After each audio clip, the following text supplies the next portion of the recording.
strings. And I will tell you, having met Bob Baker years ago, this man has left a true legacy behind.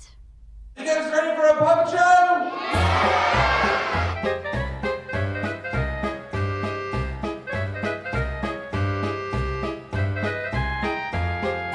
Today at the Madrid Theater, put on by the Department of Cultural Affairs, we're doing 2 shows.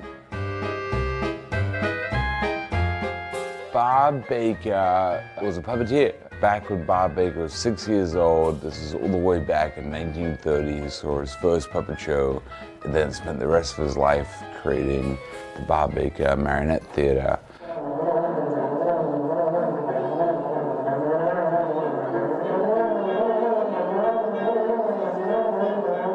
Puppets have been around since ancient Egypt, if not before. The magic that existed 50 years ago, 2,000 years ago, still exists today. I've been to other puppet shows, but never like this. My favorite part of the show were the ostriches. I just really appreciate that we were able to come today and that this is provided by the city. It's a really nice service to the community. We do shows all year long and all throughout Los Angeles. We have a traveling company that comes out just like this, and we're popping up everywhere. All that information's at BobBakerMarionetteTheater.com.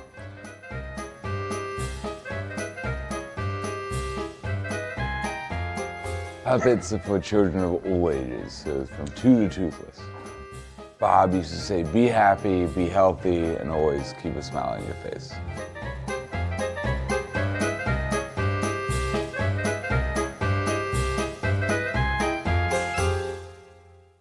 Becoming a firefighter is a rigorous process of skill and strength training.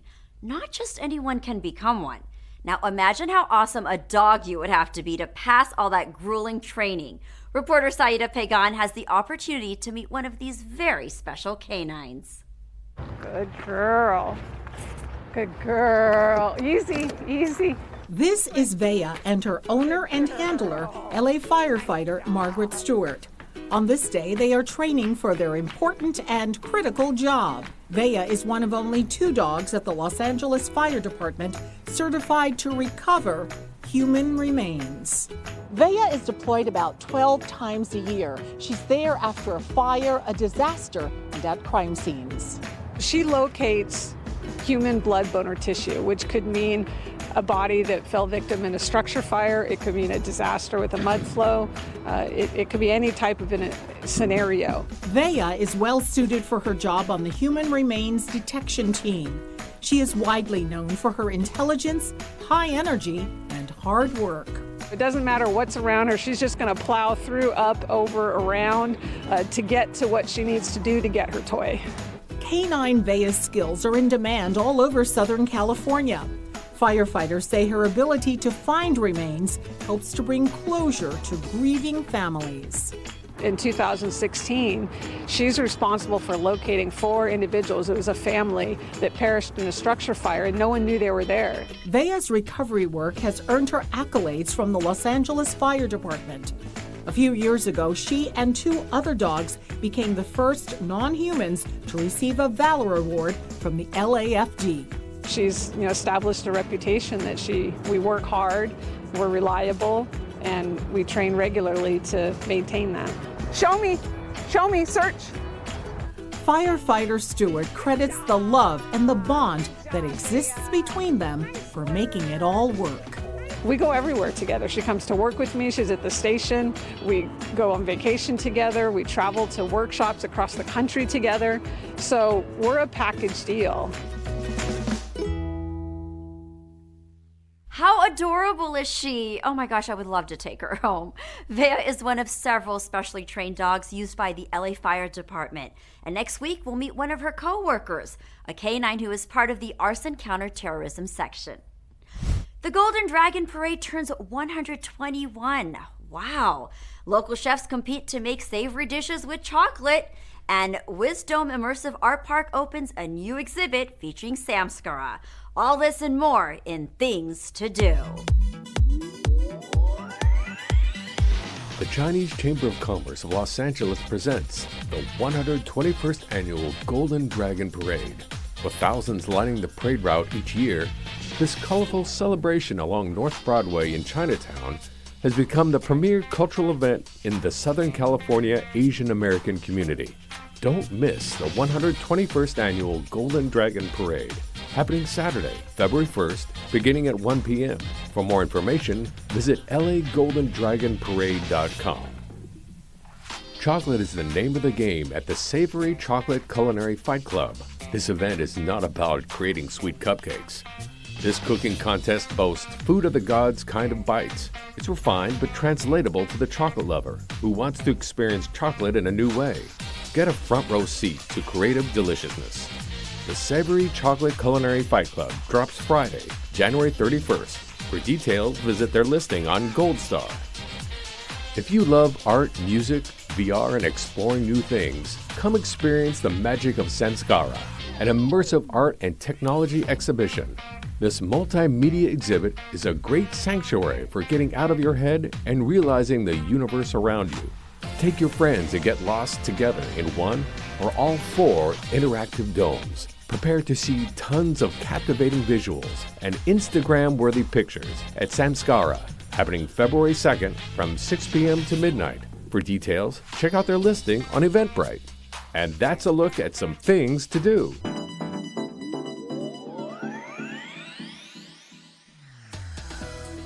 That's it for this edition. I'm Rasha Goel. From all of us here at LA This Week, thanks for joining us.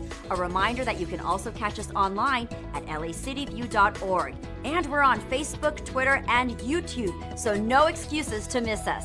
See you next time for more LA This Week.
have it on. There you go. Thank you. Madam Clerk, we have a quorum now. Let's go ahead and run through the agenda. Blumenfield, Bonin, Buscaino, Cedillo, Harris Dawson, Weezer, Koretz, Krikorian, Lee, Martinez, O'Farrell, Price, Rodriguez, Rue, Wesson, 10 members present and a quorum, Madam President. First order of business. Approval of the minutes. Mr. Buscaino moves and Mr. Bonin seconds. Next. Commendatory resolutions for approval. Mr. Blumenfield moves and Mr. Lee seconds. Next. Madam President, today is Tuesday and time for the flag salute. Ms. Rodriguez, would you please so kind as to lead us on a flag salute? Absolutely. Thank you, Madam President. Please put your right hand over your heart. Ready, begin. I pledge allegiance to the flag of the United States of America and to the republic for which it stands, one nation, under God, indivisible, with liberty and justice for all.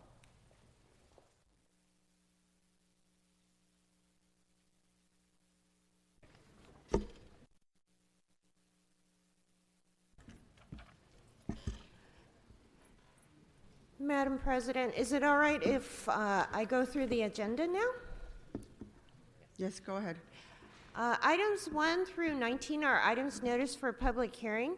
There is a request to continue item 1A, 7, and 34 to February 4th, 2020. Okay, without objection, that would be the order. There is also a request to continue item 18 to March 20th, 2020. Without objection, that will be the order as well. For item number 1B, the department recommends confirming the lien, and there are cards on all items 1 through 19. Item number 2 is an eminent domain matter that should be held on the desk also. All right, let's go ahead and move on. Items 20 through 31 are items which public hearings have been held. Members, are there any specials on these items, Mr. Bonin? Item 27 from Mr. Bonin. Any others? Okay, let's go ahead and vote on the remaining items. Let's go ahead and open the roll. Close the roll and tabulate the vote. 10 ayes. Next. Items 32 through 43 are items which public hearings have not been held. 10 votes are required for consideration. Okay, then without objection, those items are not before us. Are there any cards on any of these items? Yes, Madam President, there are cards on 32 through 43. Okay, let's go ahead and move on. On the supplemental agenda, item 44 is an item scheduled for closed session, and there is a card on this item. Okay, let's go ahead and hold that item for now. Madam President, that brings council back to presentations. Item called special or general public comment.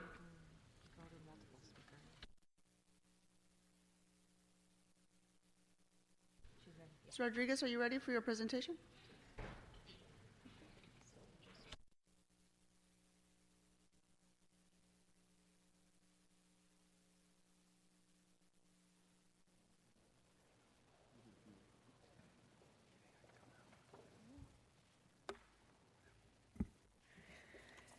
Good morning, colleagues. Thank you, Madam President. I am here joined by some of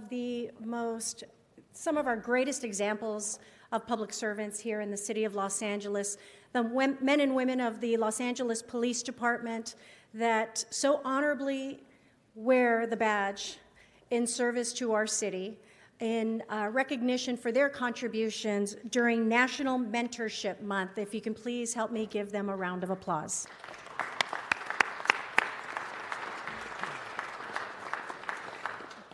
I'm joined today by a number of YSOs from throughout our youth service officers from around the city of Los Angeles. Commander Woodyard, whose responsibility with the Los Angeles Police Department includes the oversight of our youth programs.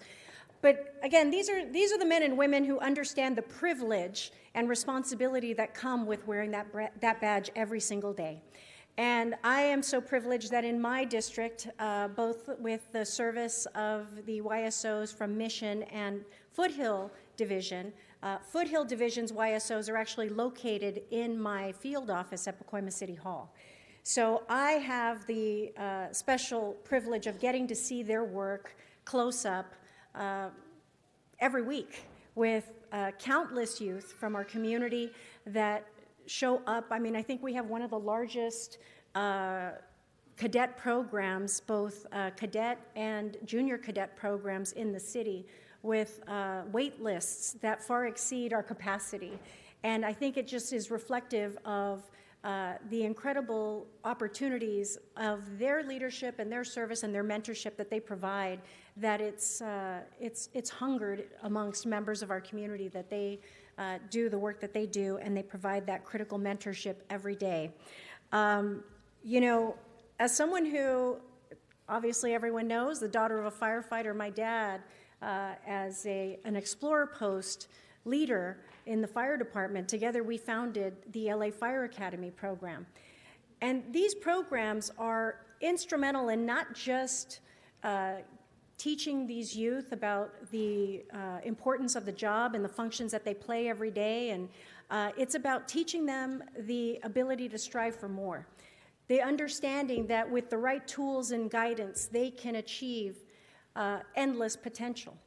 And at a time when I know so many of us are struggling right now, given what the horrific events of this weekend, the tragedy that we ensued, I think, you know, these are the heroes that we have in our communities every single day, that show our kids that they have the tools and the capacity to achieve greatness.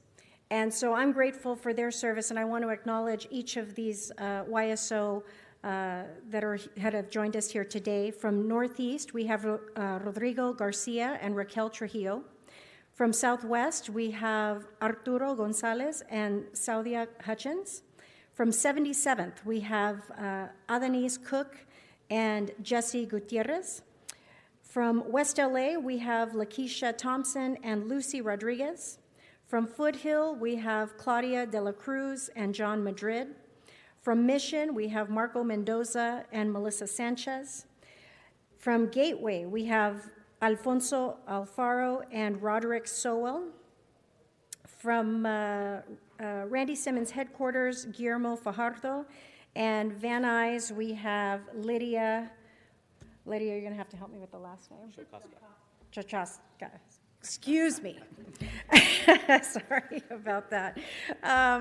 But when you look at collectively what each of these YSOs do, they provide mentorship to over 1,700 cadets in the city of Los Angeles. And that, again, it's reflective of each of them individually. Their contributions collectively make a huge impact in the city of Los Angeles.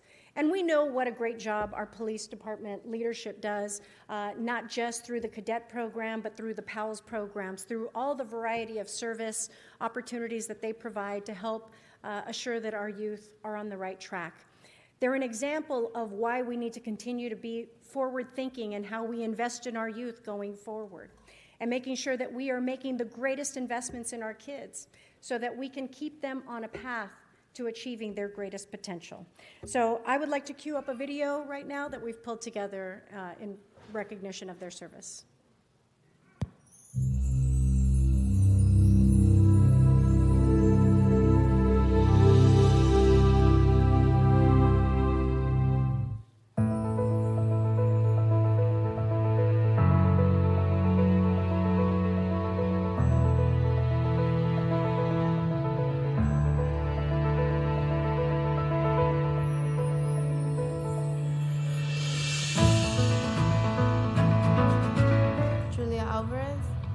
Southeast Post.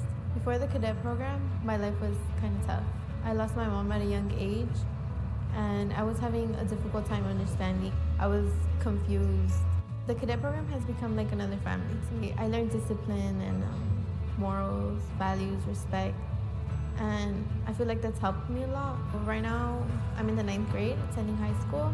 In the future, I want to keep attending the cadet program. When I graduate high school, I want to become a neurosurgeon and possibly attend Johns Hopkins University. After attending the cadet program, I see what they do for us. I appreciate it more. I appreciate how they put their life on the line for us. You know, they're people, and I appreciate it because not everyone does what they do every day. Like I said, the cadet program for me is like another family to me. I'm pretty sure it'll become one for them. We're always here for each other. So if we're ever feeling some type of way, there is always a cadet, sister or brother, there for you. We have our YSOs too. They're always there for us, for support. If we need advice, they give it to us. It's a leadership program as well, so you learn a lot of discipline, respect. You become really close with the people that are there. It becomes a family, another family.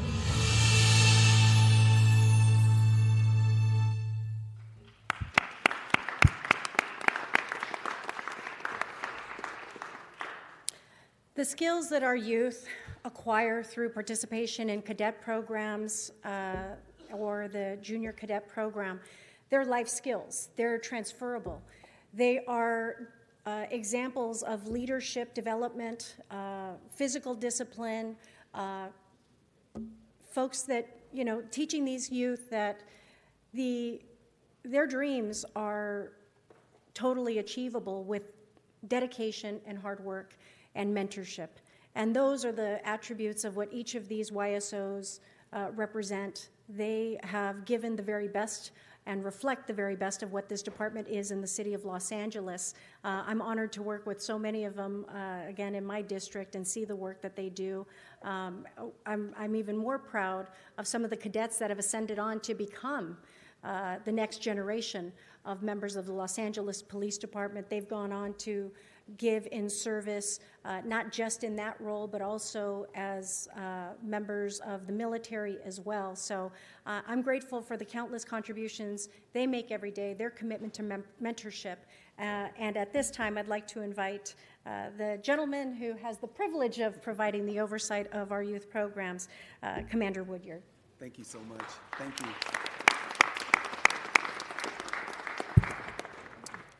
On behalf of the Los Angeles Police Department and the Chief of Police, Michael Moore, I would like to publicly and wholeheartedly thank each youth service officer that is in attendance today.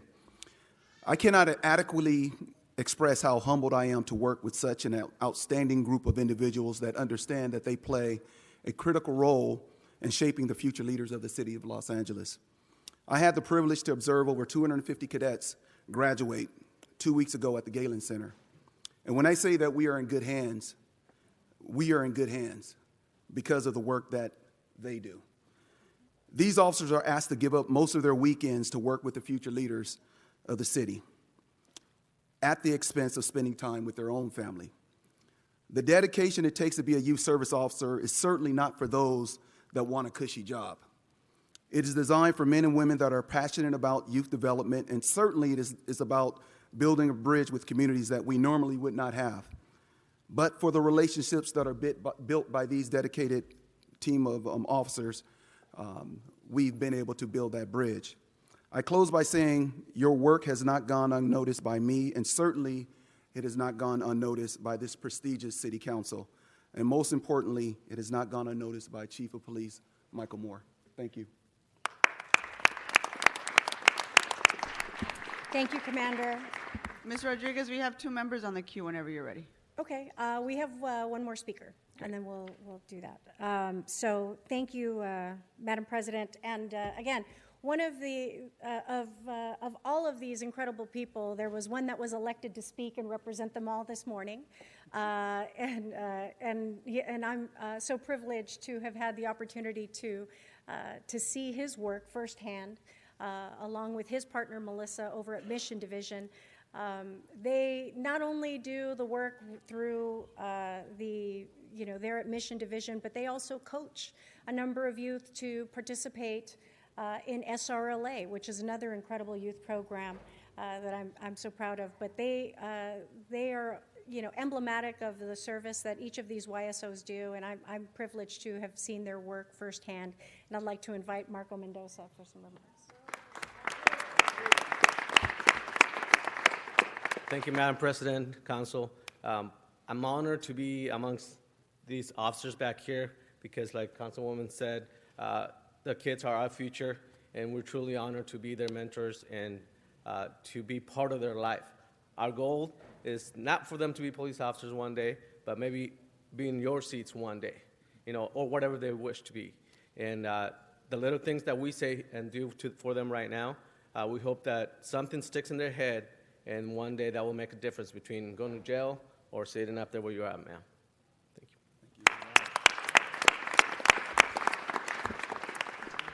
Mr. Buscaino, followed by Mr. Lee.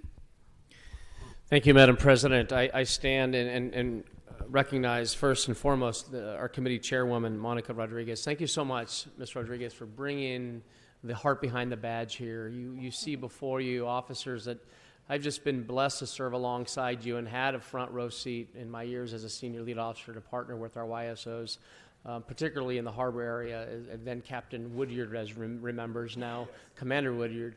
You are the driving force behind reaching out to our youth, and I'll never forget the times where I was arresting our kids and putting them in the back seat of our car and said, this is not right. They were flipping me off. They were calling me names.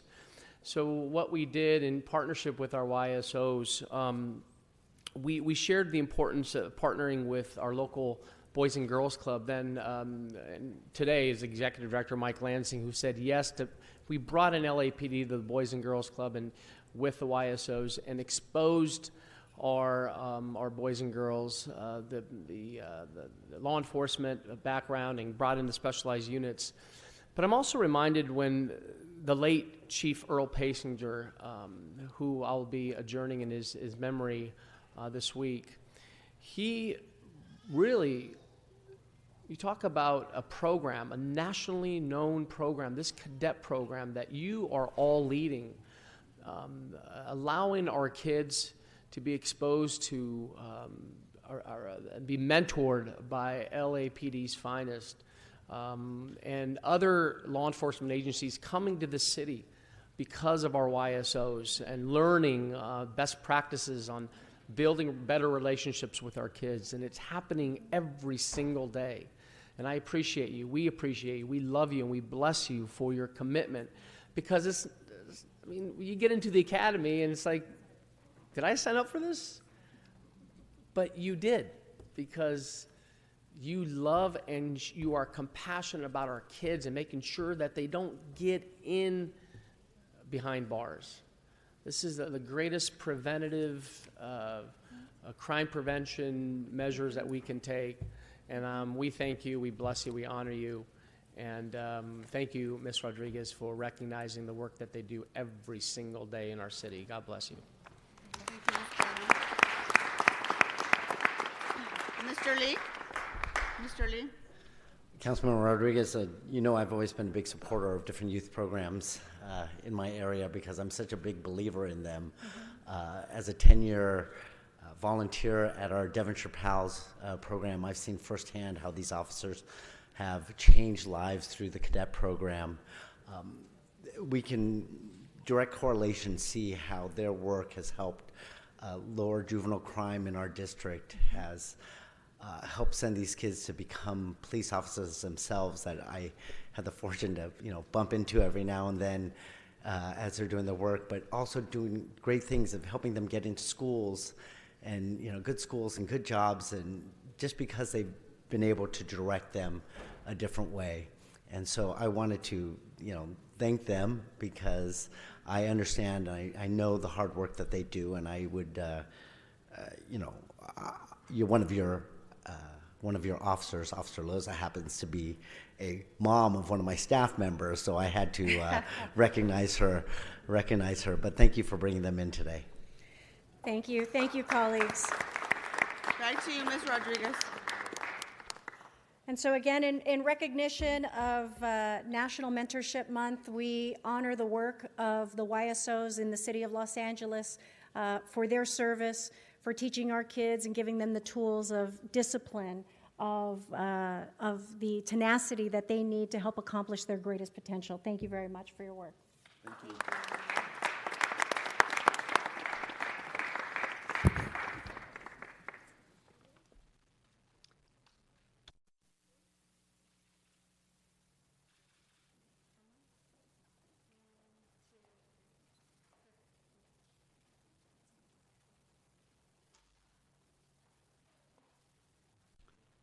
Let's give them another round of applause. Thank you very much for your service.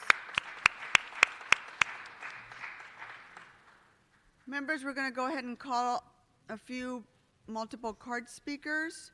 Armando Herman, are you here? Doesn't appear to be in the room. Eric Previn? Want to come on up, sir?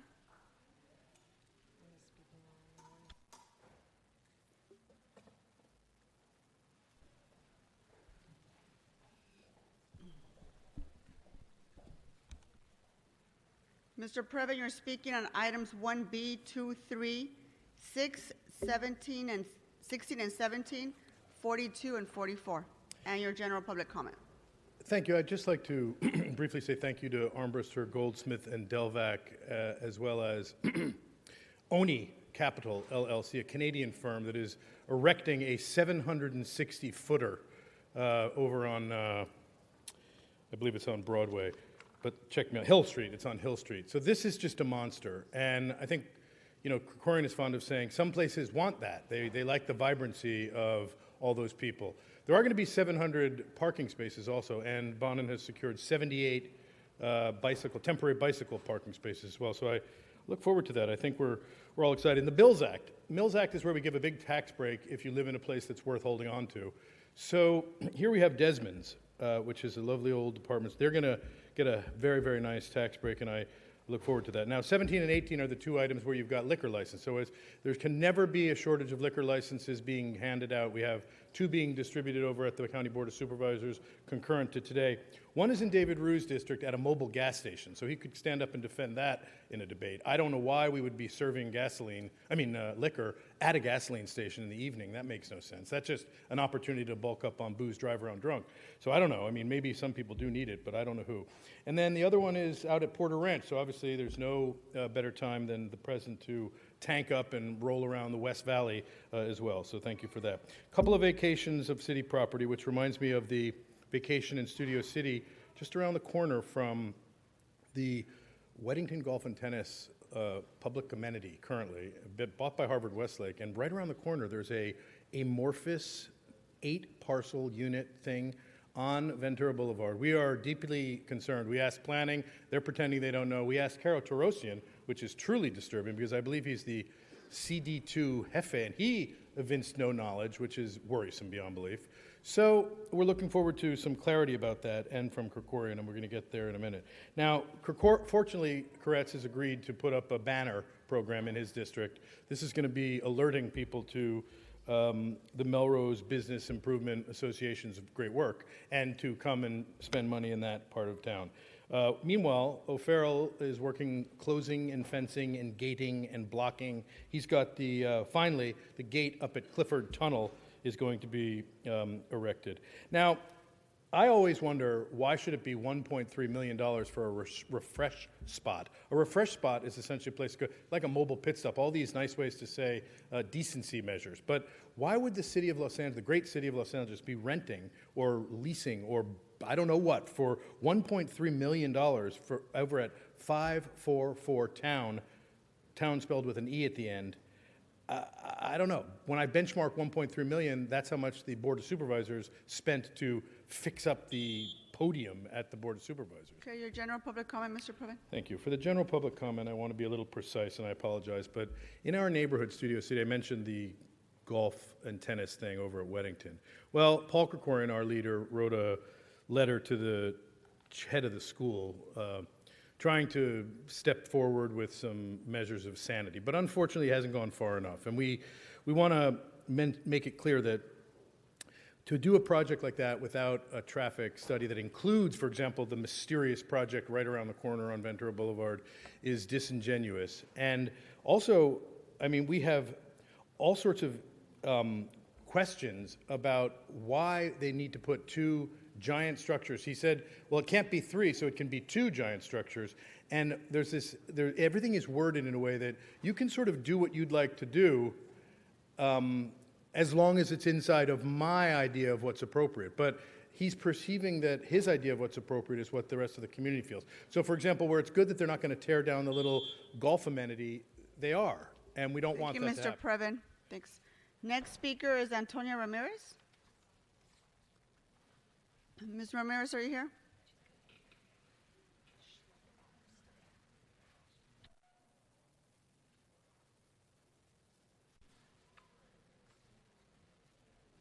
After Ms. Ramirez is Patricia McAllister and Rob Kwan.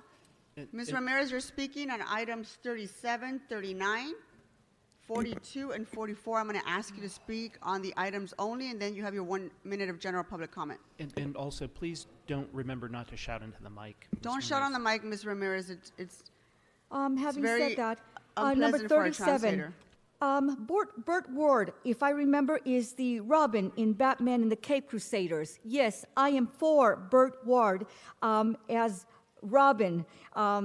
He should have a star at the Hollywood Walk of Fame. Fantastic. Those were the good old days when we were taught right from wrong, and there was public safety all over. No one was in danger. We really were safe, especially if you're living in New York City. It was fantastic. Back then, we had safety. We had people who cared in the political field. They were true public servants.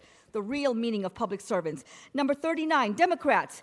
You are pathological liars and money-hungry scavengers. First, be honest and forthright with the tourists, visitors, and travelers, and provide public safety, because the Melrose Shopping District, as I remember it, is ugly, filthy, unsafe, and saturated with criminal junkies and thieves. And streets and sidewalks are cracked, broken, and buckling.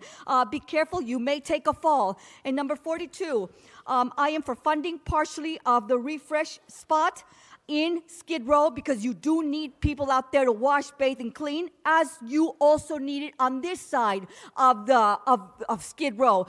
We got too many goddamn violent niggers out there. You need to be safe and away from. Let me emphasize and caution you, do not go to Skid Row. It is dangerous. Latinos and many other whites and Asians are being beaten on a daily basis. Please be careful. You need to know that. No one here will tell you that. Even the LAPD knows that you don't belong out there. It is unsafe. You are being beaten, attacked, robbed, and just violently mayhemed. Be careful. Do not go to Skid Row if you are not a nigger or black. Do not go there. Ms. Ramirez, get back on the items you signed up to speak and on. And I will go now on to public comments. 1 minute. Hold on for just a second. Let's restart the clock. Go ahead. We, the legal law-abiding citizens, and homeless women and elderly who are not criminal elements, demand life, liberty, freedom, and long overdue justice. It's hard enough being homeless, but we are subjected to daily and nightly gang-stalking torture by these fucking vicious and violent and evil Skid Row niggers, male and females, and the Chango Latino criminal wetbacks and gangbangers, males and females, and the white trash junkies, males and females. Moreover, 90% of the stinky, filthy, nasty, vicious, homeless males are trannies, bisexuals, and faggots, and they are violently dangerous motherfuckers because they hate women right along with the lesbos. This homeless group of predatory offenders are your domestic terrorists who terrorize heterosexual men and women and sodomize, rape children, not to mention fucking thieves. Vote these fucking Democrats out and recall the corrupted, unethical Jew puppet District Attorney Jackie Lacey, and recall matzo ball Jew asshole Mike Feuer. There is no public safety. We have an epidemic. Ms. Ramirez, your time is up. Thank you. Ms. Ramirez, your time is up. Next speaker is Patricia McAllister.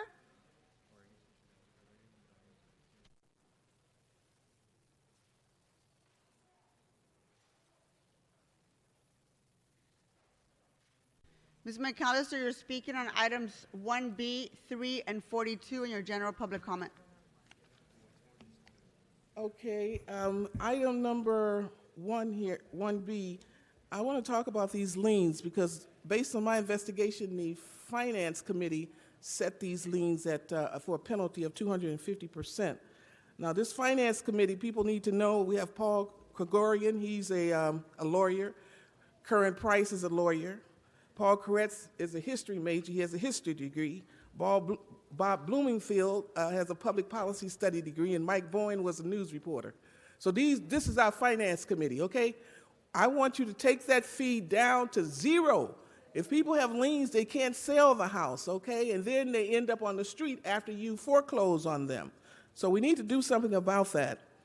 Also, Where's the proof that these facilities are being built? I see in the menu item 3 here that there's a new school at 3900 Stansbury Avenue. Now, just like the HHH funding, nothing was ever built. One just got built recently in 3 years. So what I'm seeing in all these agenda items, I'm seeing where you're spending millions and billions of dollars, but nothing is being built. Every time I drive by these places. Now, I should be able to go to the Finance Committee and ask them. I say, okay, you asked for $25 million for this school. Show me the receipts. Give me some receipts. They have no receipts, okay? I want to make sure that the money was spent. This is called theft. As far as I can see, I can't get any information from anybody. The Finance Committee canceled 21 meetings in 2019. They only met twice. That's against the law. 21 meetings they canceled. Finances, that's the committee where our money is being spent. They're meeting all right, but behind closed doors. And that is illegal, and I'm going to deal with it. I have a handout for everybody right here showing all of, Sergeant of Arms, all of the canceled meetings of the Budget and Finance Committee, and I want each one of you to read it. It comes from your website. I didn't make it. All of these counts. Budget and Finance is the most important committee in this city. And you're not meeting, but you're meeting behind doors, and I think you're stealing like you never stole before. And most of you are lawyers, and that's why we've got 600 lawyers and 200 part-time lawyers. We're going to deal with this. And Mr. Koretz wants to be the controller, and he has a degree in history. The controller we have right now, Ron Galpin, is a lawyer. He has no accounting experience whatsoever. We don't want an election for a controller. A controller is a hired certified public accountant, a CPA. Okay, and if I have to go to the president, to the White House on this one, you all are a bunch of thieves. We're going to get you out of office. And current price, yes, you're a lawyer. Don't laugh about it. We're going to get all of you off the Finance Committee. McAllister, you have your 1 minute of general public comment. Now, he's not here right now, Herb Wesson, but I'm going to try to get some sanctions on him. As far as the Administrative Code Section 2.8 Council committees, it shall be the duty of each committee to report to the council such information or recommendations concerning the business of such divisions as shall be necessary to enable the council to properly legislate. Madam President, if you allow this to occur under your watch, that this Finance Committee cancels 21 times, meets twice, I'm going to try to get some sanctions on you. And I'm still going to work on Herb Wesson. He had no right to allow them to do that. He knew it was going on. They even canceled the meeting for this month. I always look for the Finance Committee meetings because I want to go to them. The last one I went to, they wanted to spend $300 million on some computers for the city. I told them, I said, you don't buy computers, you lease. They're going to throw those away and then buy new. You lease them, they will come in and set it up. They will maintain them. They'll do everything. And then 5-6 years, they'll bring in some new ones and you lease. They threw my opinion out the window and went on and sanctioned that $300 million. Okay, thank you. Mr. Rob Kwan.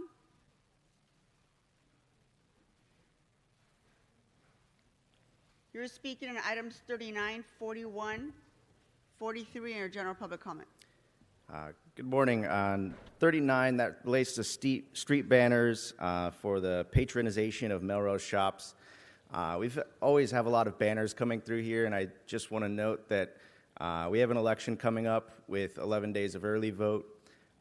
Really important information to getting out there to the public. Now that we've handed off elections to the county, I wonder what we're still doing here in the city to ensure that people are aware of voting and expanded early vote. I worked for Obama in 2008 in Las Vegas. We had 2 weeks of early vote, and in 2008 there was an 80% turnout in Nevada. For items 41 and 43, those relate to rewards for incidents of unsolved murders and robberies. I just wanted to acknowledge the ongoing Metro scandal engulfing LAPD. People falsely being included in gang databases, and there's been a lot of talk about the adverse consequences of that, but I'd like to note that when there is an unsolved murder or a robbery, what's the first thing LAPD does? They shake down the gang database. They interview people on those databases. They often get engulfed as suspects. They might get lumped in a lineup. where they're shown to a witness who really doesn't know what they're looking for and gets guided into selecting someone. I clerked for a Project for the Innocent, and there were 2 cases where 2 black men served 50 years for crimes they didn't commit, and that happened because of LAPD misconduct. I really wonder what this council still does to stay vigilant when it comes to LAPD. I was looking 30 years ago, Joy Pikus was throwing a fit because she wanted to get rid of the LAPD marching band to save money. And we look at this council and LAPD's budget, how it's exploded, the drop retirement program that goes unchecked. We talk about Nipsey Hussle. And so, sorry, should we go into your general public comment? Or you seem to be off the items, so. Sure. We'll go into my general public comment. Just give him 1 minute.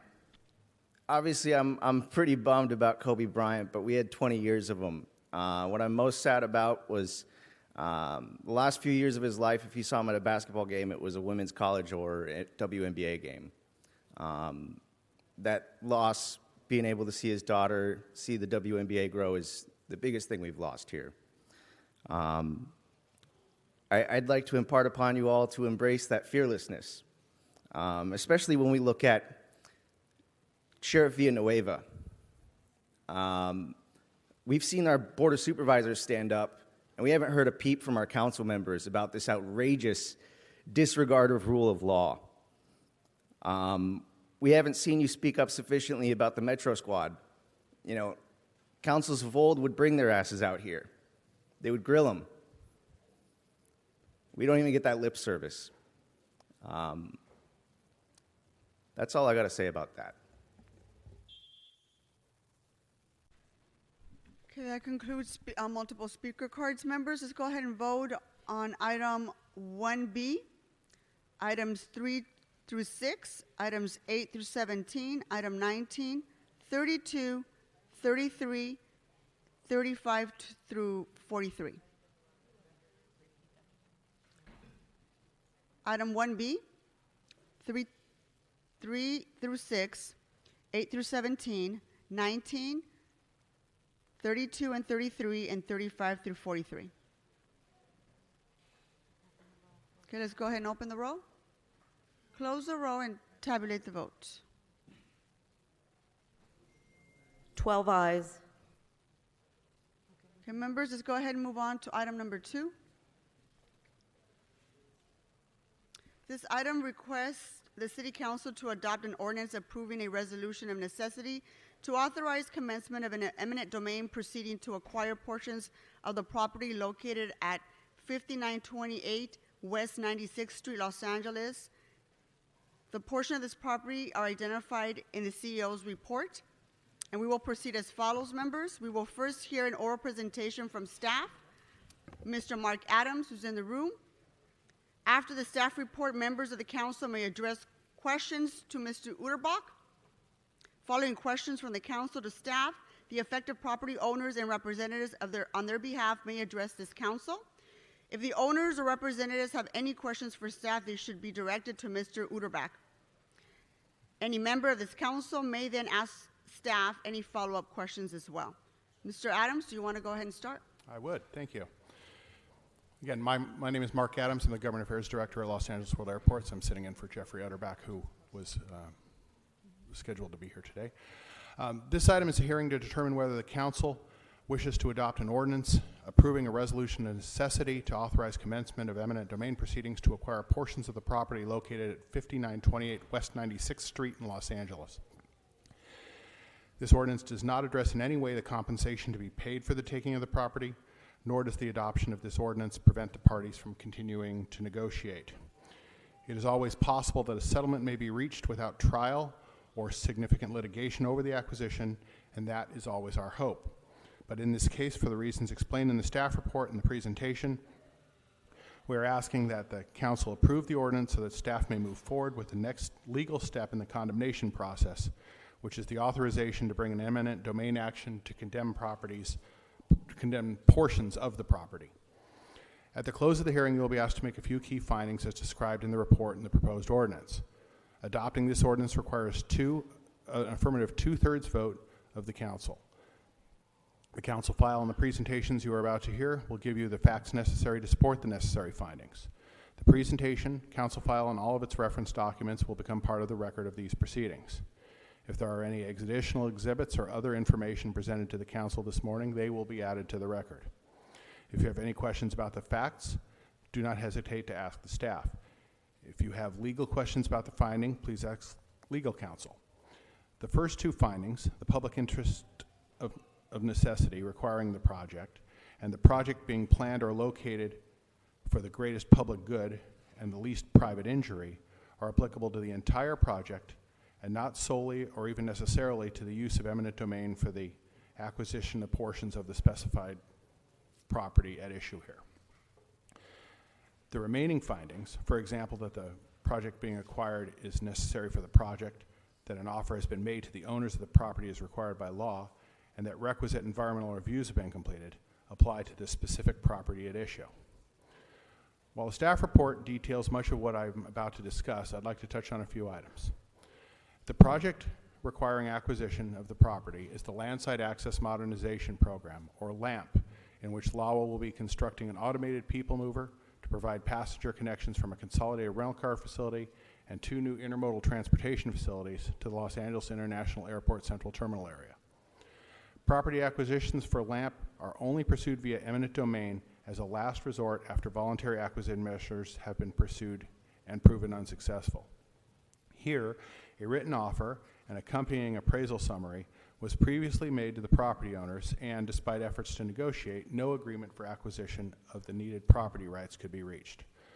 While LAWA and the property owners are discussing an agreement on a procedure to have further discussions, both sides agree that LAWA proceed with eminent domain proceedings at this time. Notice of this hearing was sent by first class and certified return receipt mail to the property owners on January 13th. That concludes my presentation. I would like to take the opportunity to remind the council members that the adoption of this ordinance requires an affirmative two-thirds vote of the council. Very well, Mr. Adams. At this time, let's go ahead and open the hearing to any questions of staff from the council. Are there any questions? You see none?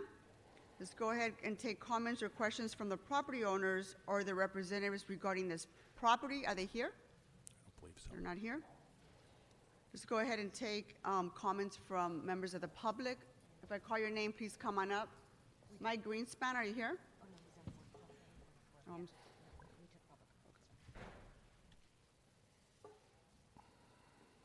All right, public comment has been satisfied on this item. Is there any other questions, any concerns on behalf of the council? Seeing none, let's go ahead and vote on this item. Mr. Cedillo, did you have a question? Just related, and I could structure the form of the question so it could be more related, but it's a question I've gotten from the public, calls this morning related to the coronavirus. Obviously, Americans will be taken to Ontario, no longer affiliated with us, I know that. How is that decision made to choose Ontario over, let's say, LAX? If we're talking about individual airline flights to whether it be to Ontario or to LAX, that would be the decision of the airlines. I know that there are certain airlines, including China Airlines, that fly into Ontario. They have but that comes from Taipei.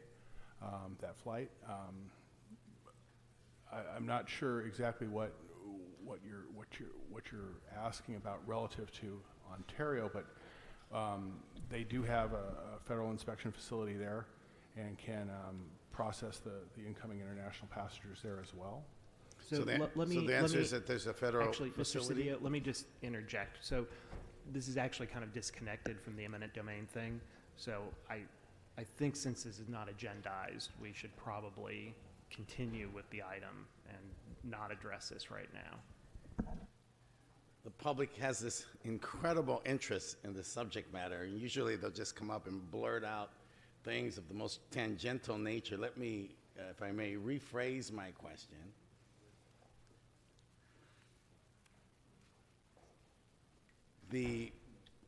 This effort around LAMP is an effort for us to be more efficient and effective.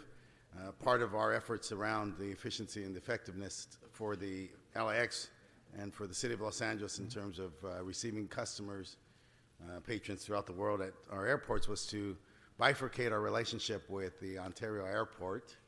And as such, the questions I've received from the public this morning and this weekend were, how were the decisions made with respect to the decision to fly Americans not to LAX but to Ontario? And what I heard you say was that there is, one, it's a question of the airlines that fly there normally, and that there is capacity from the federal government to process people. Is that the answer? Yes, they have processing capacity there in Ontario. Yeah. Thank you. Thank you. All right, let's go ahead and vote on this eminent domain item. Just open the roll, close the roll, and tabulate the vote. 11 ayes. All right, thank you. Madam President, for the record, the ordinance is carried over 1 week to February 4th, 2020, unless reconsidered with 12 members present. That's correct. Thank you. Let's move on to item 44. Mr. City Attorney. Thank you, Madam President. So this is Alexandra Levinsky v. City. The funds were actually approved for this quite a while ago. What's before the council now is simply controller instructions to shift specific amounts of money from various accounts to various law firms or people. So the total dollar amount that's being shifted is $9,527,452.21. Okay, there's a speaker on this item, Mr. Mike Greenspan. Mr. Greenspan, are you here? Doesn't appear to be in the room, so let's go ahead and vote on this item. Let's open the roll, close the roll, and tabulate the vote. 12 ayes. Let's go ahead and vote on item 20. I'm sorry.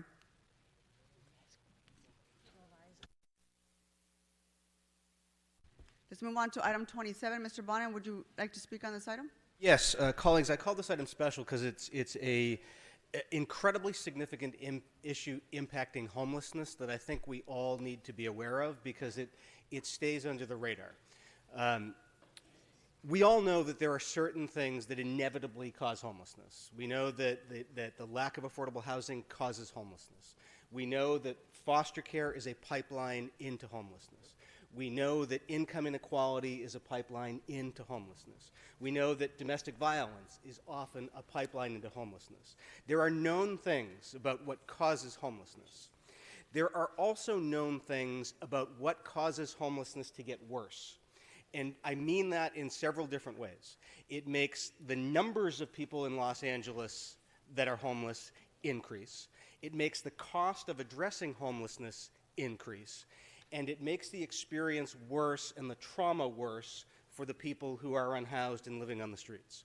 And that is the way that we address homelessness, primarily, is that our resources are focused almost exclusively to the people who are worst off, who are chronically homeless, who are most at risk of death. It was a very well-intentioned and still is well-intentioned approach, save lives. But what that means is that almost all of our resources are going to help only 25% of the people who are unhoused. And that means that a lot of people, the majority of people who become homeless when they are first homeless, and they are easier to help, and it is less expensive to help them, are turned away. They are essentially told, you are not homeless enough to get services or qualify for housing. It applies to children, it applies to women, it applies to someone who just fell into homelessness. There's two analogies I make on this to help us understand it. There's a cancer analogy I make. It's as if you were diagnosed with lung cancer and the doctors told you, I'm sorry, we only treat stage 4. Come back when you've metastasized and you're in much graver condition. We know that's going to cost more money to help them. We know their chance of success and survival is much less. The other analogy I'll make, and it's one that sort of may make a lot of sense around this building, is imagine street resurfacing. Imagine if we said to every constituent that we were only going to repair or treat failed streets in the city of Los Angeles, that we would never slurry seal, that we would never resurface any street until you needed the most expensive intervention. That is what we are doing with homelessness now. We are even at LAHSA taking resources that are meant for people who can be helped easily, short-term rental subsidies, rapid rehousing vouchers, and giving them to people for whom that is not the successful treatment. And they wind up back out on the streets. And the person that could have been helped with that voucher is not helped. It is an inevitable pipeline that creates more homelessness. And what it does is once you become homeless, at the beginning, fairly easy to help you. A short-term rental subsidy may be what makes the difference, maybe a minimal amount of services.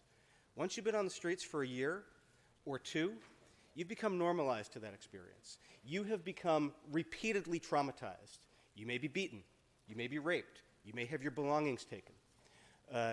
You may, if you are not suffering from an illness when you become homeless, you're much more likely to be suffering one when you are living homeless, particularly mental illness. There's a lot of people who become drug addicts once they are living on the street. They weren't when they got there.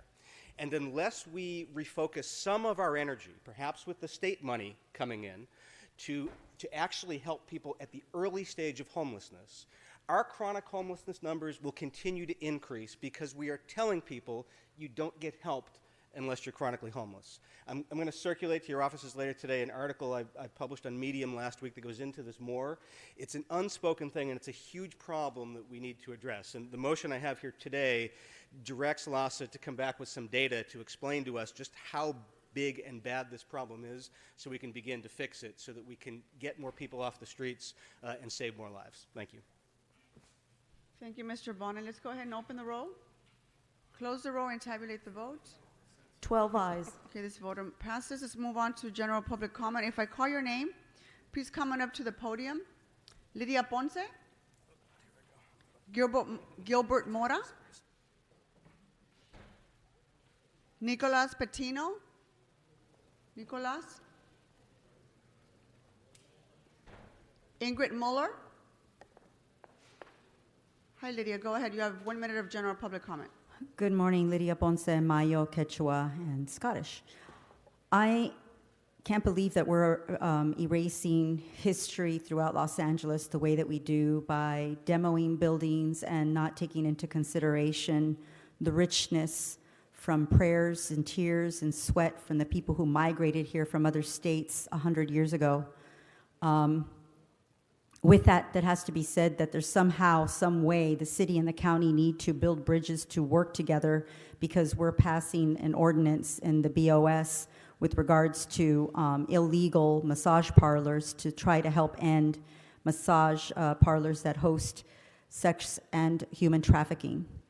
And ladies and gentlemen, I'm asking you to consider that the database that's missing that does not count Indigenous women, there's no database that exists with the sheriffs and the police department. So we need to do better. And please vote no on 21. Thank you, Gilbert. Good morning. You have your 1 minute of general public comment. Madam President, that sounds kind of good. Honorable council members, I'm here to talk about Council File 170117. It's been languishing in the Plum Committee for 2 years now, and all we're asking is for it to be agendized either here in the council or in the Plum. It's a simple motion just asking for a feasibility study of an ordinance that we're talking about that is for the public health and public safety. We're not asking for the ordinance. We're not asking you to even think about the ordinance. All we're asking for is a feasibility study that would let us know if it's able to be done. It's a simple motion, and we just ask that you guys consider it quickly before it expires on the 31st. Thank you, sir. Next speaker.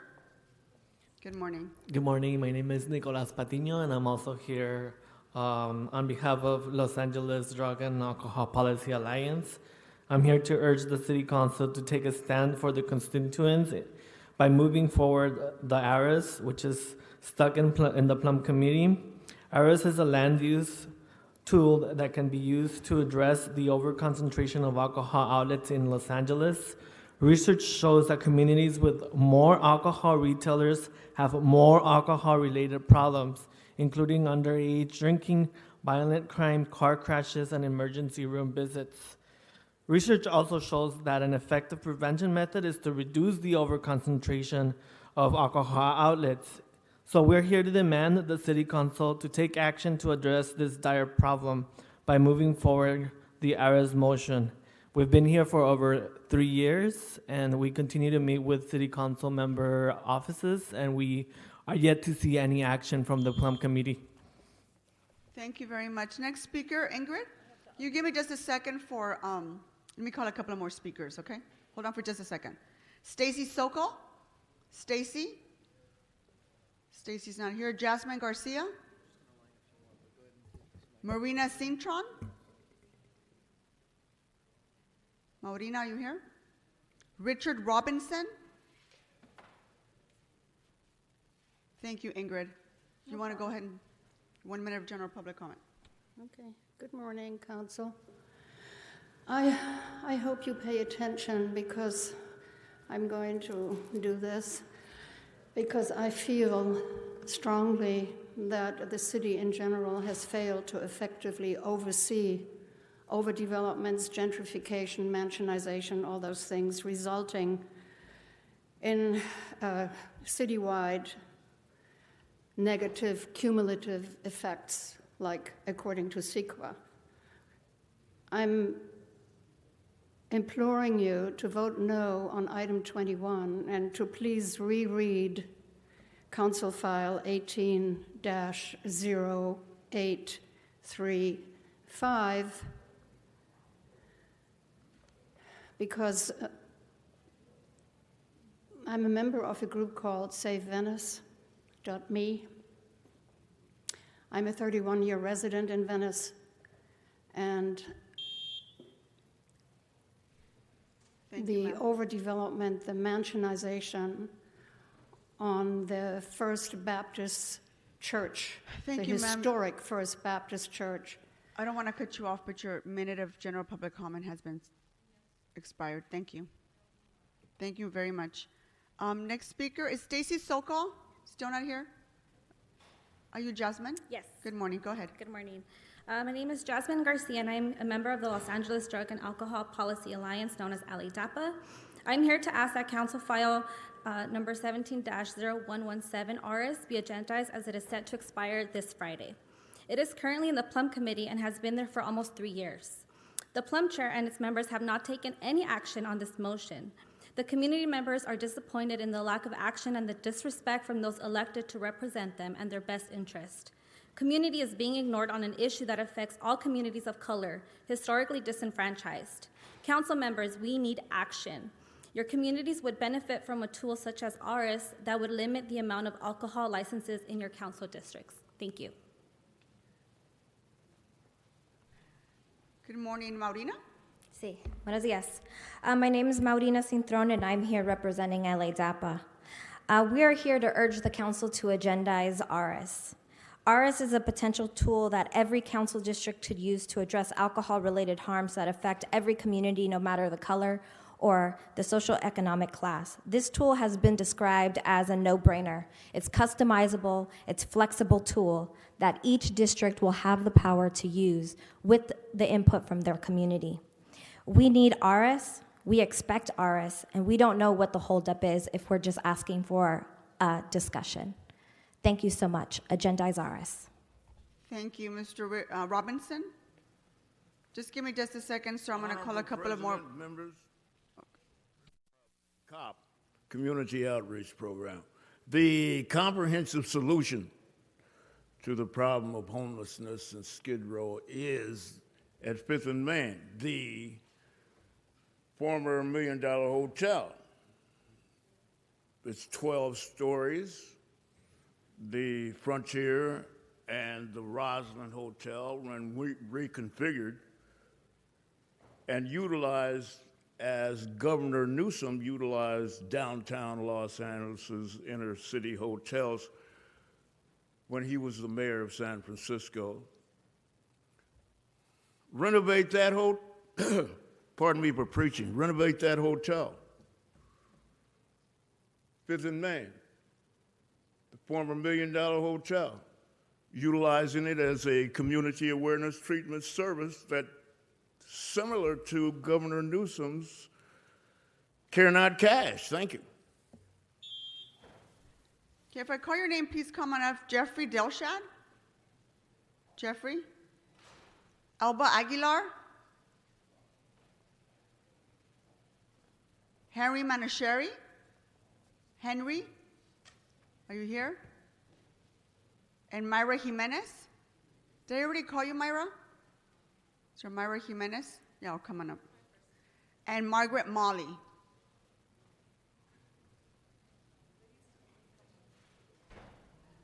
Go ahead, Jeffrey. Good morning.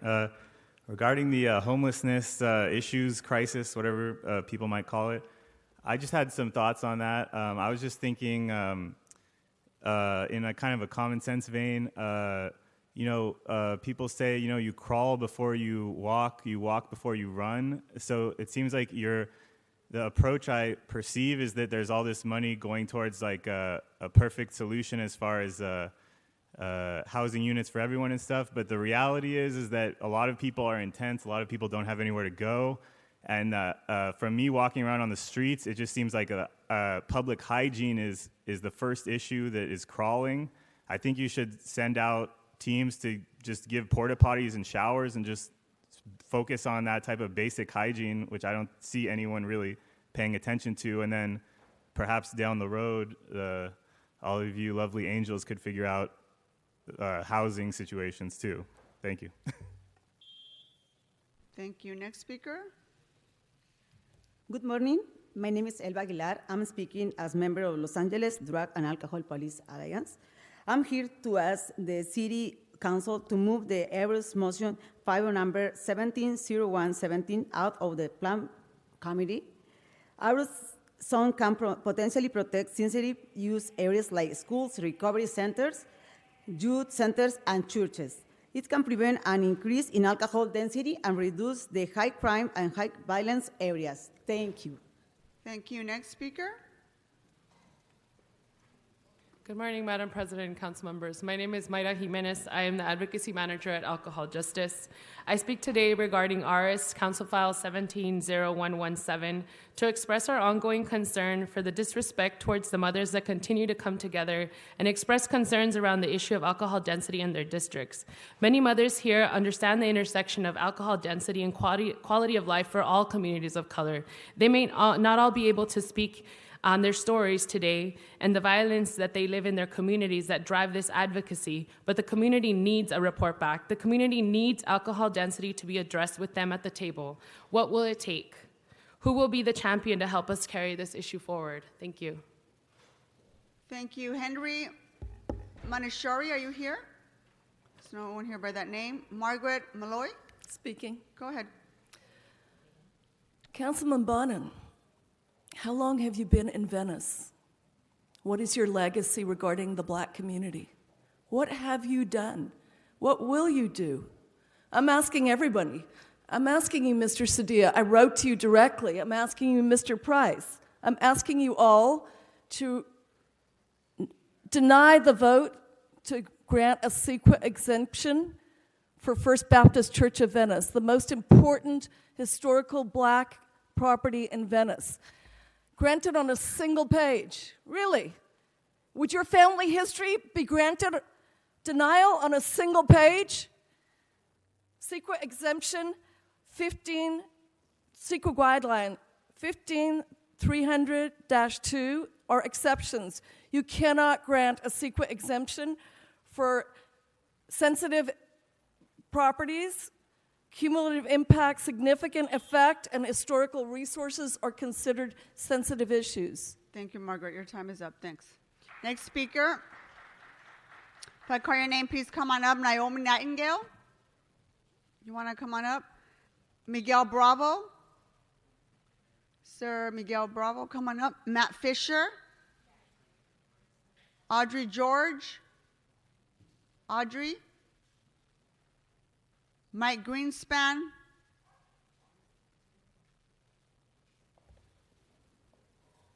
Go ahead.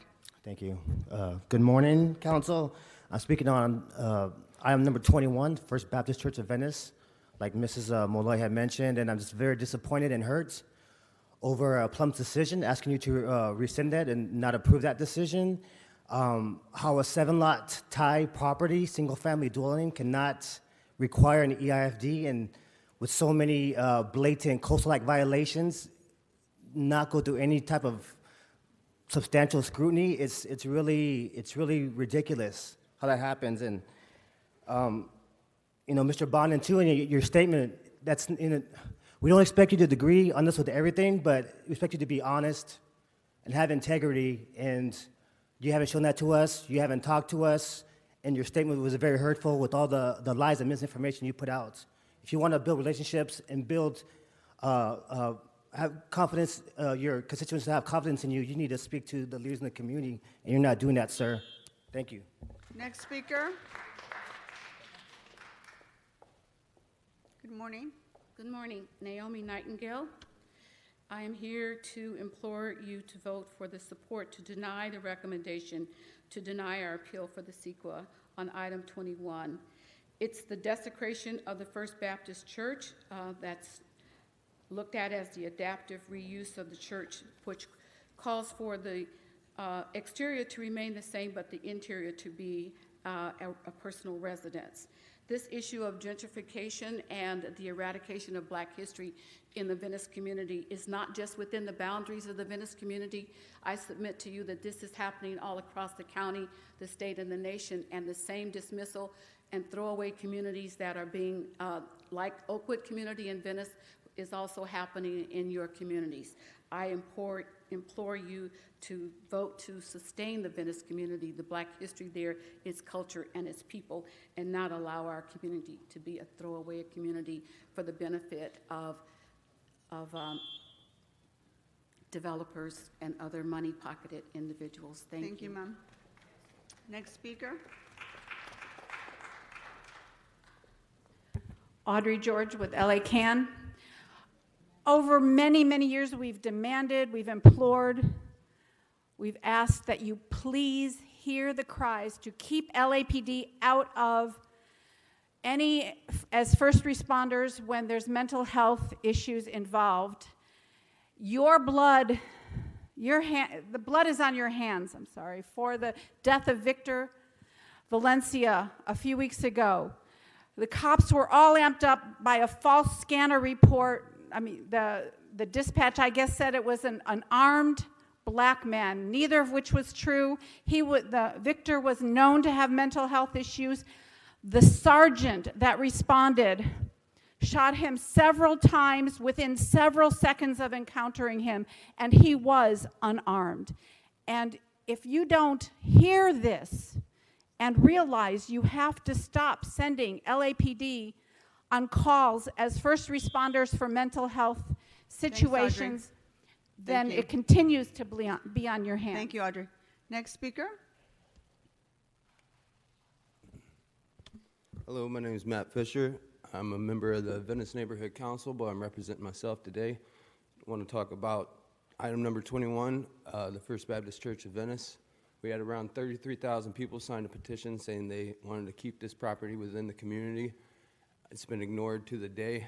There's only been 2 people who've been focused on, that's the Penskes. It's because they're billionaires, probably campaign donors. I'd like to ask some of you to either table this and either look into it, or at least for Mike Bonin to man up and side with the community for once in your career and vote no.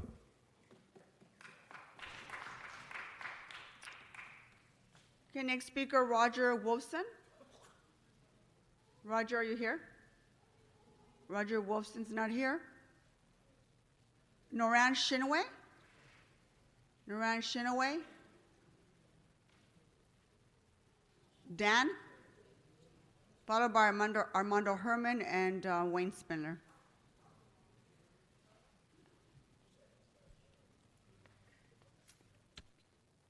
Council members, Daniel Gus, I have a column in City Watch today. You're going to get sued again because the LAPD is withholding computer-assisted dispatch records from me regarding a very small period of time regarding an alleged incident or two at 605 South Irving. The reason why the LAPD is withholding these computer-assisted dispatch reports is because there's probably not a police incident matter to accompany the record of a police response in response to a 911 call.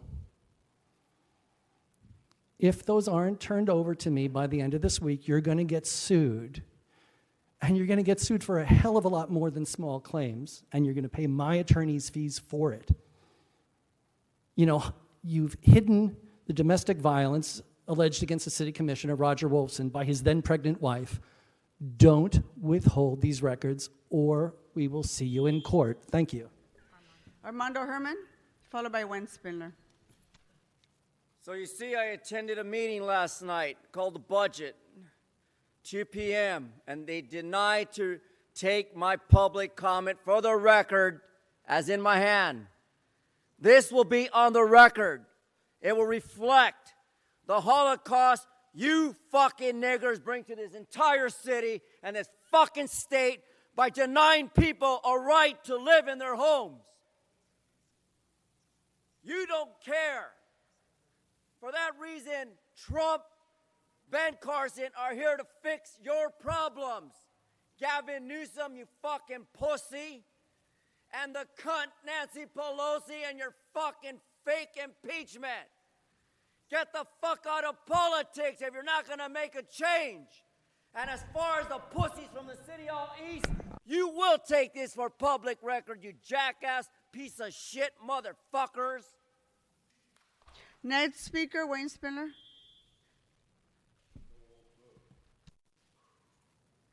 So, how's life after my botched settlement, huh? Now it's going to get fucking better. Look at you guys. A black man just dies. You can't save a black church in his honor? Fucking Mike Bonin, fucking Buscaino with your fake fucking Laker jersey. You can't do that in honor of Kobe Bryant. You can't save that project in 21, the only black church in the whole fucking place. You got to erase the memory of black people on the day we know Kobe Bryant fucking lost his life. Mike Bonin with a black kid keeps saying, no, I'm not the racist. No, you are the racist. What you done in Venice.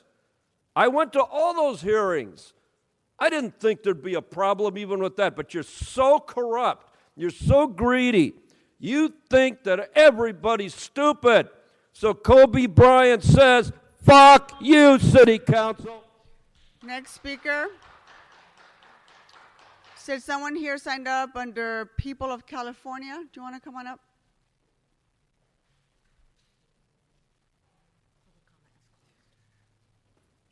You're the last speaker under general public comment. General public comment is now closed after you speak. Go ahead. I too would like to rise today to address Councilman Bonin on item 21. He's been pretending like he's trying to save black history by turning a historic black church, a 100-year-old church, into a millionaire's mega mansion. This council speaks highly of the desire to end mansionization, yet when there's money on the table, they're there to collect. I hope the FBI is looking at this council. I know Huizar and some of you have had your files rifled through. I'd love to know exactly what the relationship is between this council that votes to destroy black history and the lobbyists who pay for it. Because the Venice sign-off on this project was fraudulent. It said that this is 3 lots, not 7. 3 is the maximum for any development in this area, and yet you guys are going to turn an 11,000 square foot building into one mansion. Talk about homelessness, talk about housing crisis. You could turn this into something for the community. This was social infrastructure that's been stolen by a fraudulent pastor. Thank and you, ma'am. community lending, what do you call Thank payday you very, loans, sir, your time is up. predatory Thank lending. you. And this Sir, your time is up. Thank you very much. Members, we have 12 members present, so we're going to go ahead and reconsider item 2.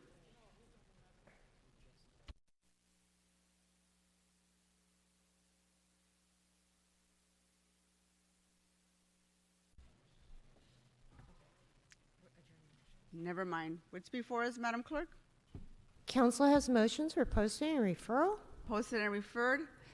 That Members, clears- are there any announcements? Seeing none. If we can all rise for adjourning motions, including our members of the public.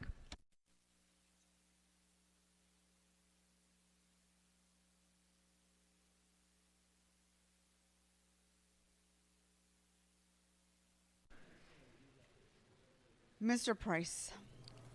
Thank you, Madam President.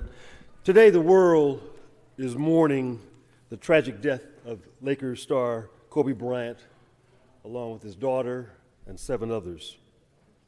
Like you, I remember celebrating Kobe here at City Hall, almost as if it were yesterday. Chambers was electrified with the energy that Kobe, his wife, and daughters brought that day almost 3 years ago. Fans came from far and wide to pay tribute to this Renaissance man.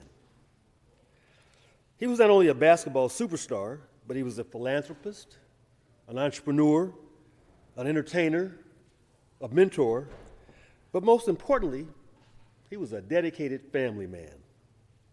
Kobe was the world. Whether man, woman, boy, girl, young or old, his reach stretched across the continents. His influence transcends barriers. He belonged to every one of us, no matter the skin tone, the language spoken, or where you lived. Kobe Bryant became a household name. As we know, Just a second, Mr. Price, can we please escort Mr. Armando Herman for interrupting our meeting? Mr. Herman? Armando Herman, you continue to disrupt this meeting. Make your way out. Sergeants? You've been ordered removed. Leave, Mr. Herman. He continues to disrupt this meeting.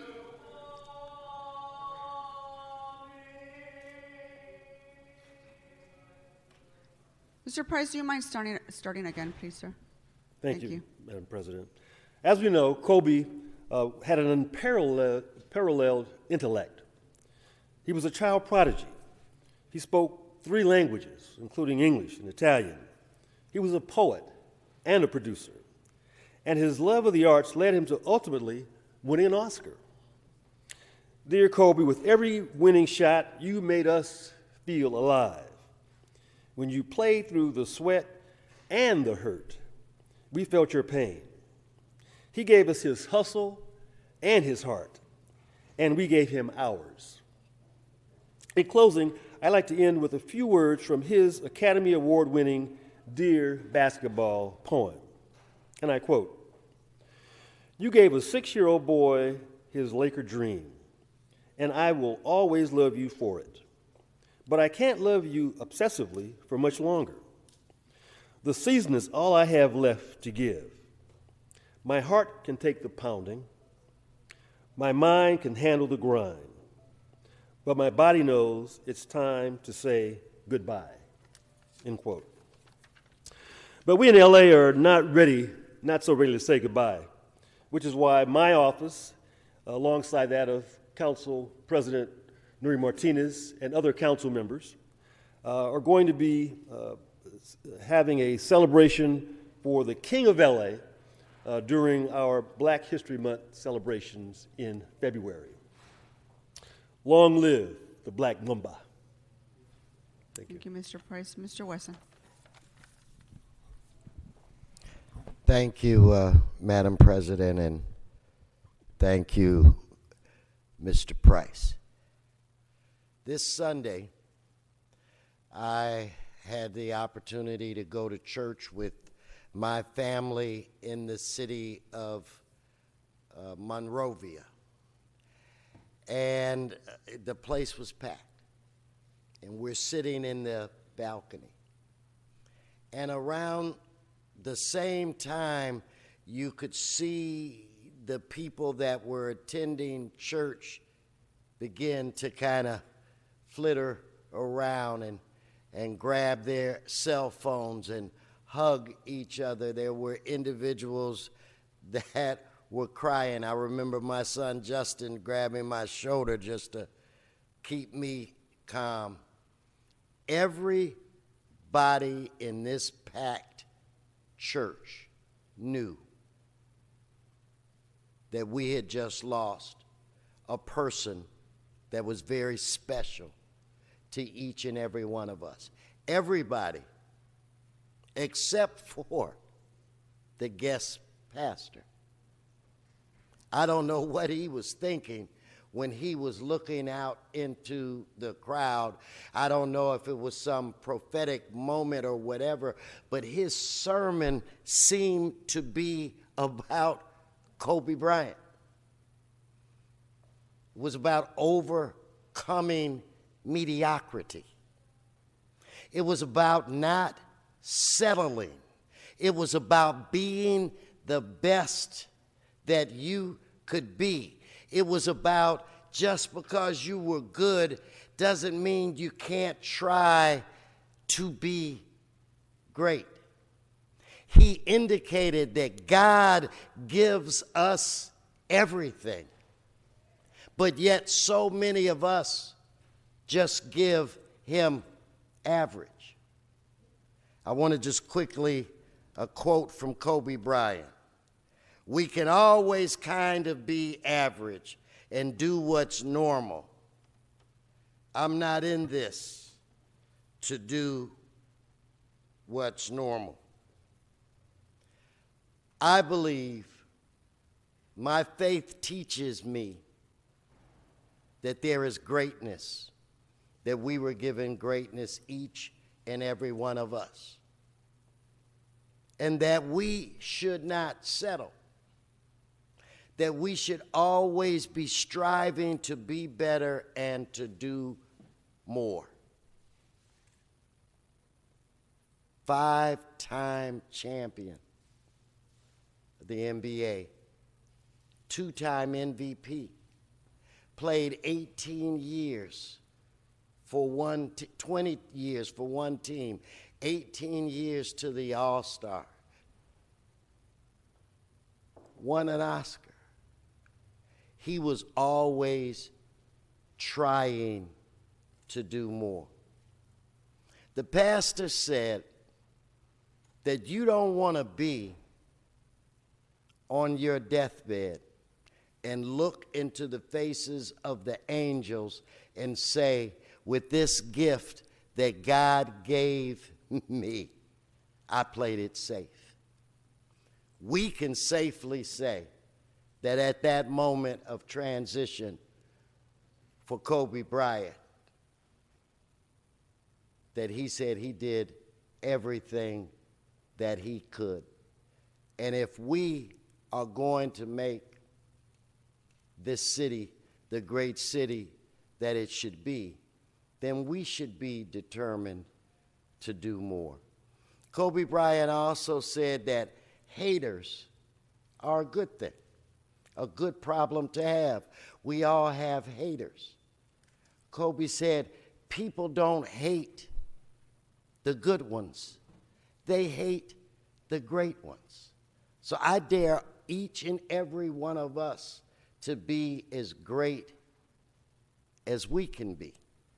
You want to celebrate the life of an individual that was the heart and soul of this city for 20 years? Then let us be the best that we can be. Let us not settle. Let us do more.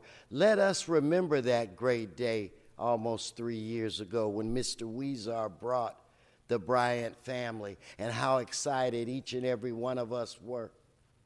Let us remember that these two young girls, girls of privilege, girls that maybe could have just been kind of obnoxious little brats because they had everything, were the sweetest, most mannerable kids, Mr. Weezer, that we had ever met. And let us also hope at that moment, at that last second, that Kobe was able to touch Gigi. We don't need to worry about the two of them and the other 7 people, unfortunately, that were in that crash. We need to be concerned about us. And we need to pick up the torch. And we need to be great. And when our time comes and when we're laying on our deathbeds, we don't want to look at the angels and say, we played it safe. Let us come up with an appropriate way to honor a man who gave this city so much. We would ask him to perform miracles, and somehow he did. And we met this man, steely eyes, ice water in his veins. That was on the court. Off the court, he was a good human being. And I wrap it up with saying this.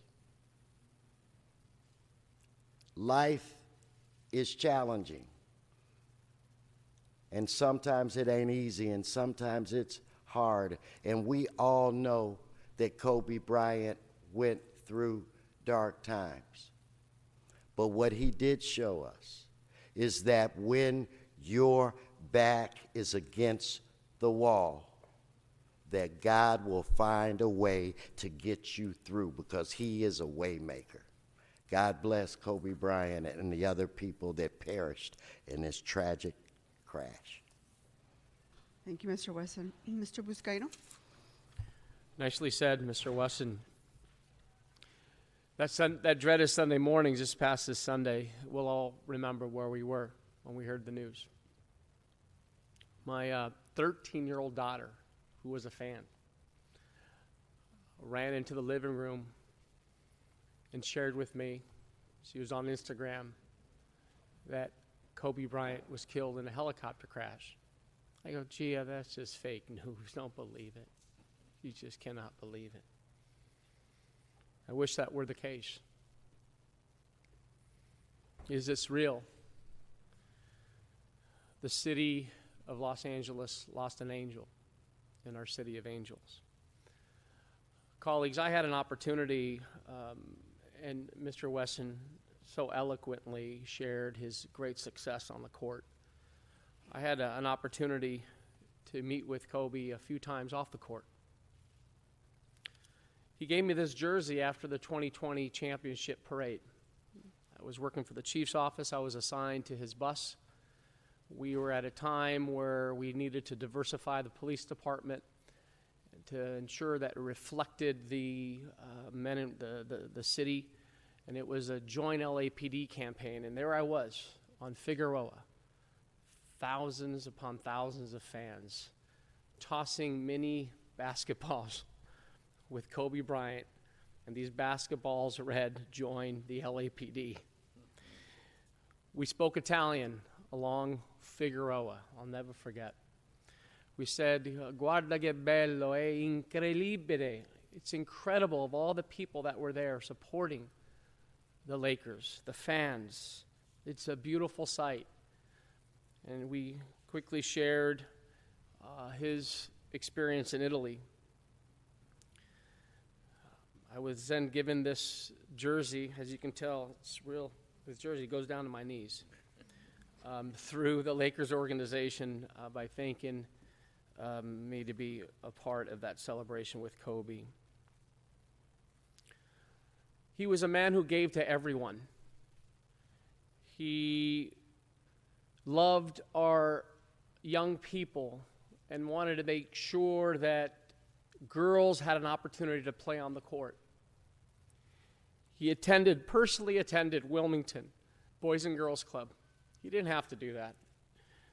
The young girls were just amazed to see this giant of a basketball legend in their own community. The Mamba League was launched. He then, years before, wanted to make sure that we solved homelessness in our city. And there I was with him at Step Up on Vine, a homeless shelter for 32 homeless individuals. He and Vanessa were there to support it. And then we shared, this was in 2014, I believe, of the issues of homelessness. Fast forward to where we're at today. It's no longer an issue, it's a crisis.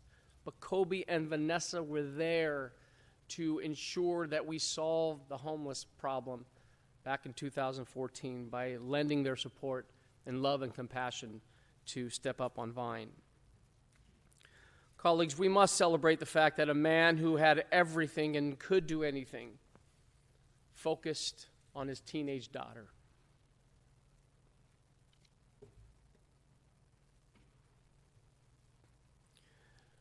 So, Mr. Price, I'm looking forward to celebrating his life in the month of February. I also support and advocate for an enormous public celebration of a magnificent life, one that will be a part of Los Angeles' history forever. Thank you, Madam President. Thank you, Mr. Buscaino. Mr. Lee? So I think that we're all shocked, and last night I had the opportunity to speak to a bunch of young kids, age 7 to 12, who actually played in that league, and they were at that. They were there playing in the game right before the game that Gianna was playing. But more so, they had an opportunity to meet Kobe a few days before. And as you can imagine, someone of Kobe's stature, and even though they probably have never seen him play, but they all knew who he was. And of course, all of a sudden, in our community, Kobe was now their friend. And to speak to them yesterday and to watch them deal with this and see how he can touch people's lives, whether it was on the court, whether it was his giving back to his community, all the work he did to promote girls and women's basketball that we so admire. It's still hard to believe. I saw it in the faces of my staff when we found out the news, and it's something that is going to take us all, obviously, a long time to even accept. We all have personal memories, times where he performed those miracles and brought us back from the brink of defeat, or hearing about his work out in the community. I have my special Kobe moment. 19 years ago, I met someone and asked her to out on a date, and it was a Laker game, and she hated basketball. But I convinced her that she would enjoy it. Of course, she went, and then Kobe, of course, dropped 44 that night, and she saw the amazing feats that he did, and that woman later became my wife, and she has been a Laker fan ever since. We still have those 2 tickets, and it's something that is, even though we don't personally know the man, somehow he seems to have touched all of our lives and so many of our lives. And I just thank you, Councilmember Price, for your words, and Wesson and Councilor Buscaino, because it's going to take us a long time to heal after this. Sometimes people seem superhuman, and hopefully we can share the sentiment that hopefully we can live our lives like him, giving it our all, giving back to our community, and leaving a legacy in the hearts and minds of other people through the actions that we do, right here in this council. And hopefully we can all do a little bit of that. Mr. Koretz? Thank you, Madam President. I know we're all in shock. I still feel as much in shock as when I first heard it. I was driving to a speech I was supposed to give in the Hills, and I was about to turn on the street to enter the area, and my daughter called me to tell me that Kobe Bryant and his daughter had been killed. And I missed the street, and I couldn't seem to read my navigational system, and I spent almost half an hour driving around the hills lost. And I think we all still feel a little bit lost to lose someone so important to all of us individually and as a city. As a basketball fan, I remember when Kobe Bryant first came to Los Angeles, and there were a few people that were saying, this guy has so much talent, he's going to be mentioned in the same breath as Michael Jordan. And almost every pundit and anyone that knew anything about sports said, you're nuts. He's got a lot of talent, but there's so many people that have had talent, this is never going to happen. And he was different. He had the drive, and he had the intensity, and he had the competitiveness, and he did the hard work like nobody else. People that served with him as teammates talked about coming to a workout facility and going very, very early at 6 a.m. and thinking they would be the first ones there. And Kobe would be coming out after already having had a 2-hour workout starting at 4 in the morning. That was, I think, how he willed himself to be the great player that he was. And I know many of you that are fans watched or attended his last game. And I remember thinking, as he started to score a few points, I mean, he wasn't the player that he used to be, particularly his terrible injury a few years before had really taken a lot of the athleticism out of him. And I thought, oh my God, he might be able to score 20 points and go out on a high note. And it was unbelievable. And he scored 20 points and 25 points. And the miracle at the end is he scored 60 points, something that very few players could ever achieve. Nobody 20 years past their prime as he did. It was the Kobe that we all came to know, and we all grew up with him. We grew up with him with his greatness. We grew up with him with his flaws. We saw him mature, and that was his first act. We saw only a little bit of his second act, his bonding with his daughter over basketball, his mentoring of kids, and especially of young women in the basketball arena, his good things that he was doing. We saw a softer side of Kobe. And if anything, the greatest loss is we don't get to see his whole second act as a city and as a world.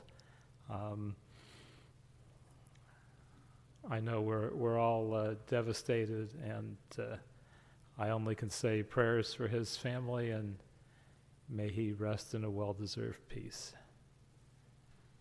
Ms. Rodriguez. It's really impossible to put into words. I think everyone is still trying to reconcile this senseless reality that we're all living in. And I know how heavy I've felt from the moment I heard. And, you know, it was his relentless pursuit of excellence. He did not rely on his gifts alone. He continued to do everything possible to push what was possible. And we got to witness it every day that he played.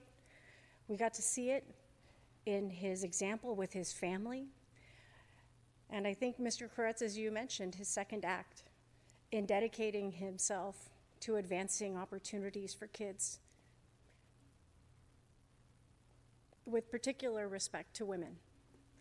And I think when I looked, you know, what was, I think, most tragic for me and most connected in some way is how much he loved being a father to daughters, and how it was helping his daughters achieve their greatest potential, that he was most at home with who he was. And seeing footage of he and Gianna, I mean, I don't think there's anybody, any parent that can't relate to that. My heart was broken not just for the members of our communities that are suffering in this tragic loss with one another, but I can't imagine his family and what they're enduring with the loss of both their father for these young girls and their sister, all at once. It's just an unfathomable tragedy that his legacy, I hope, will be, is, I think, to Mr. Weston, your point, it's a reminder of that we can't just rely on our God-given gifts alone, that we must continue to pursue excellence in everything that we do, and that I hope his long-lasting legacy is one where we will see more individuals supporting one another to achieve their greatness as he did. He didn't own it alone, he shared it. And that was, I think, his greatest gift to Los Angeles and to the world, and we will never forget that. May he rest in peace. Mr. Weezer? Thank you, Madam President. And certainly the City of Los Angeles mourns for the Bryant family, Vanessa. We send them a big hug, big kiss, and let them know that the city and certainly the whole world is with them at this horrific time. You know, when we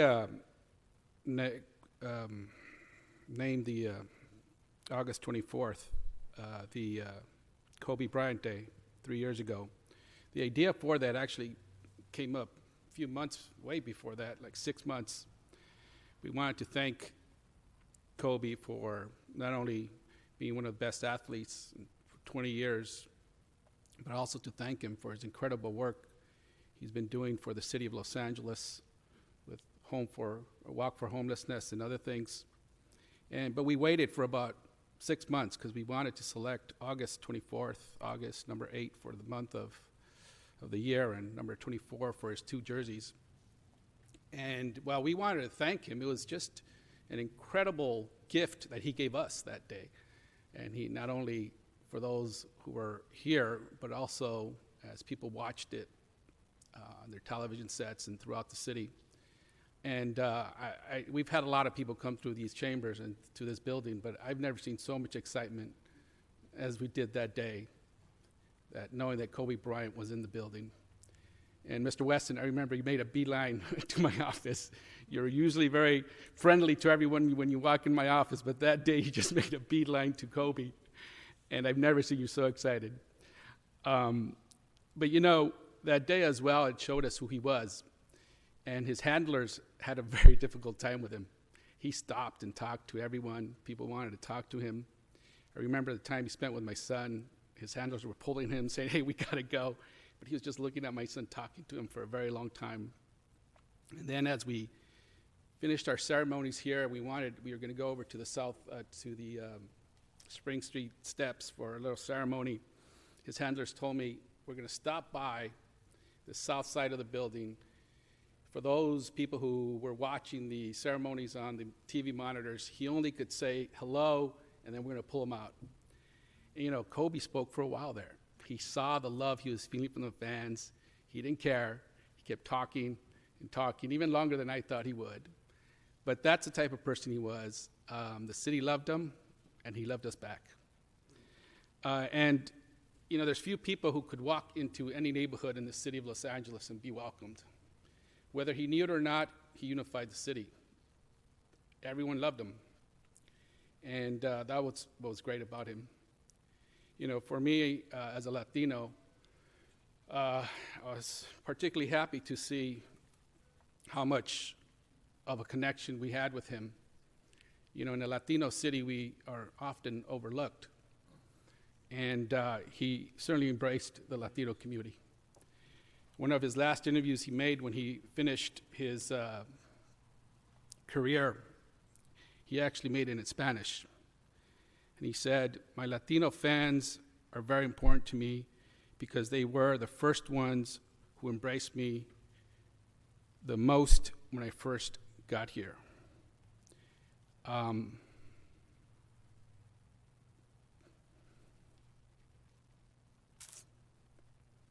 That means a lot to us. Descansa en paz, el Rey de Los Ángeles, Kobe Bryant. Anyone else, members? Mr. Weezar, I remember when you brought Kobe to council on August 24th of 2016. And I also remember that I did not meet an athlete, I met a father and a husband. I will never forget when he came in through the chambers and how concerned he was with Vanessa. She was very pregnant with her third daughter, and he kept making sure she was comfortable, making sure she was off her feet, because she was due pretty soon. And what I got to meet that day was an incredible, loving, and supporting father. He also knew that I was the only woman on the council. So he made it a point to speak to me and introduce me to his two daughters.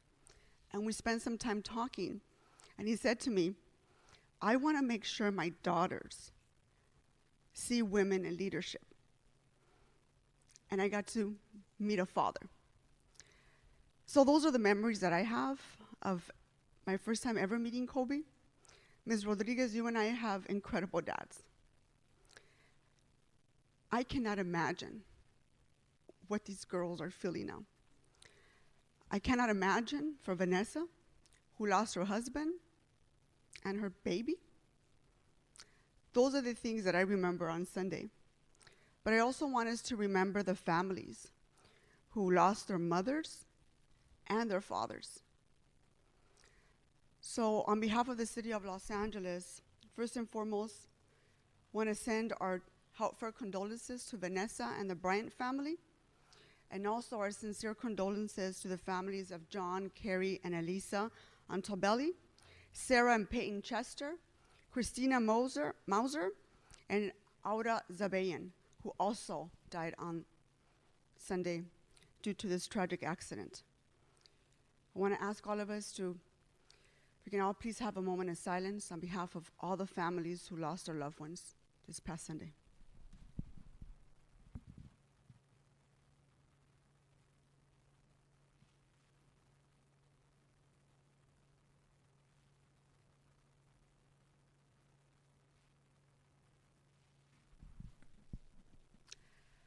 Thank you, and let's pray that these victims are able to find comfort and peace. May they all rest in peace. Our meeting is adjourned.